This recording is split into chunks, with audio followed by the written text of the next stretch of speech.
È sempre emozionante ritornare a Paestum, soprattutto quando si ha una maggiore consapevolezza di come sono andate le cose.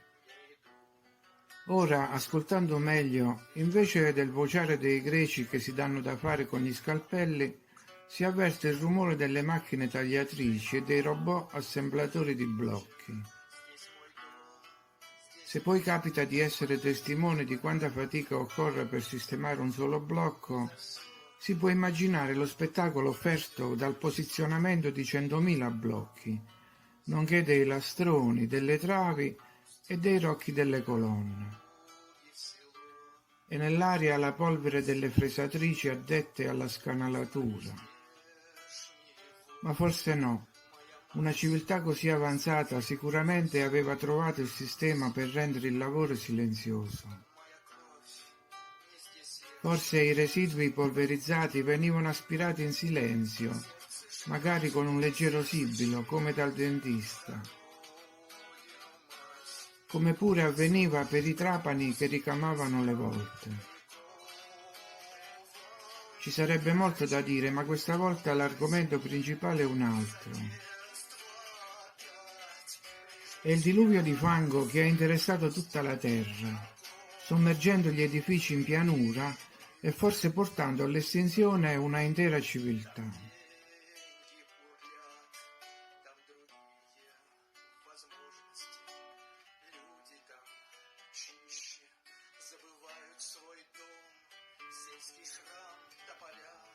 Essendo Paestum un sito antico, è stato visitato nel corso dei secoli da viaggiatori inglesi e tedeschi durante il loro Grand Tour e da pittori ruinisti, quindi sono molte le stampe che ritraggono il territorio.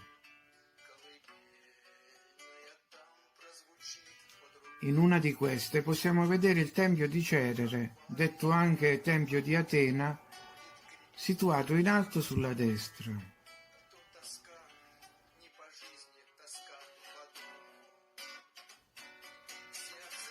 Anche in altre immagini abbiamo una visione dei templi che li pone in una posizione sopraelevata rispetto al paesaggio circostante. In una veduta del pittore J. P. Hackert risalente al 1787 notiamo che uno dei templi è situato su una collinetta sopra il fiume o un laghetto. Se però guardiamo questa immagine che porta la data del 1858, notiamo che la base del tempio è situata direttamente a livello del suolo. Un suolo livellato, appunto, dall'acqua e dal terreno che ha riempito gli spazi bassi.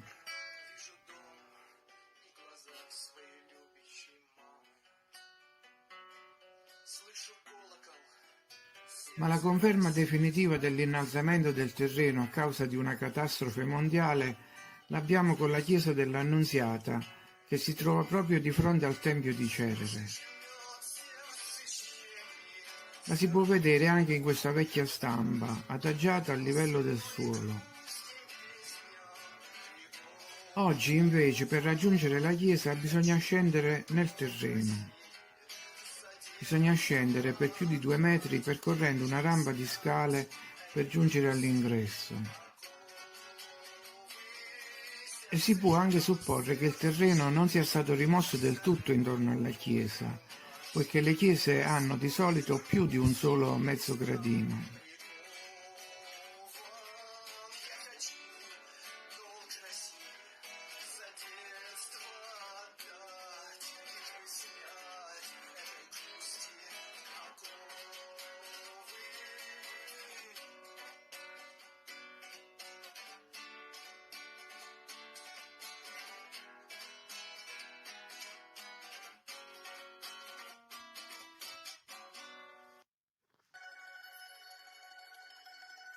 Ho ripreso anche qualche immagine laterale dove si può notare anche il simbolo della spirale dell'edificio, il che dice ancora di più su questa costruzione. Quindi, a meno che non si voglia pensare che la chiesa sia stata costruita e interrata per farla diventare uno stagno ogni volta che pioveva, significa che il terreno che la circonda è stato trasportato in un secondo tempo, così come è avvenuto per tutti gli spazi circostanti i templi. E in questo caso non di pochi spazi si tratta, stiamo parlando di una superficie di 700 km quadrati, la pianura del Sele.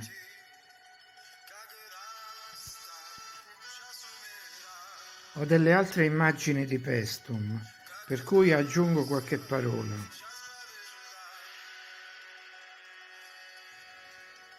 Credo che i templi e le mura fossero preesistenti ai successivi insediamenti.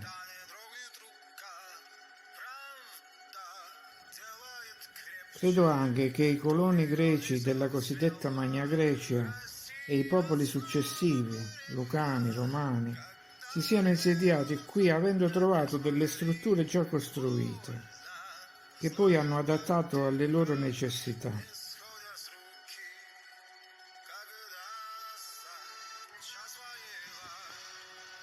Di fronte ai templi c'è anche il museo che contiene i reperti del sito archeologico, come le lastre tombali, definite unico esempio di pittura di età greca, ma potrebbero essere di derivazione lucana. Gli affreschi sono sulle pareti interne delle tombe. La più pregevole è la cosiddetta tomba del tuffatore. Le interpretazioni per questa immagine si sprecano. Qualcuno dice che il tuffo simboleggia il passaggio dalla vita alla morte, altri che sia il tuffo verso la conoscenza dell'eternità, simboleggiata dal mare aperto. Il tuffatore spicca il volo dalle colonne e qualcuno ci ha visto le colonne d'Ercole. Molti invece sono sicuri che il disegno vuole ricordare un atleta abile nei tuffi e niente più.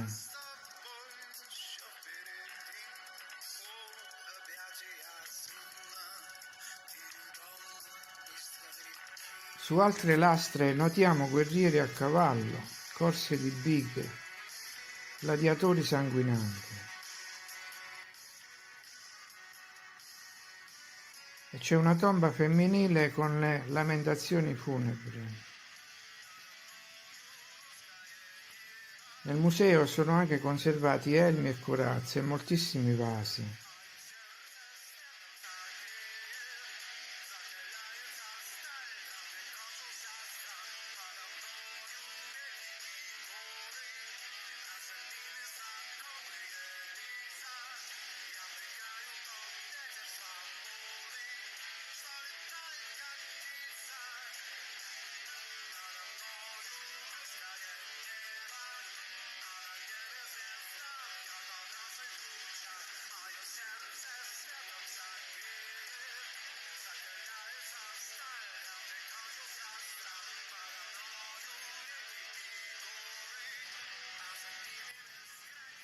Sulla spiaggia di Paestum nel settembre del 1943 ci fu lo sbarco degli americani, portatori di democrazia.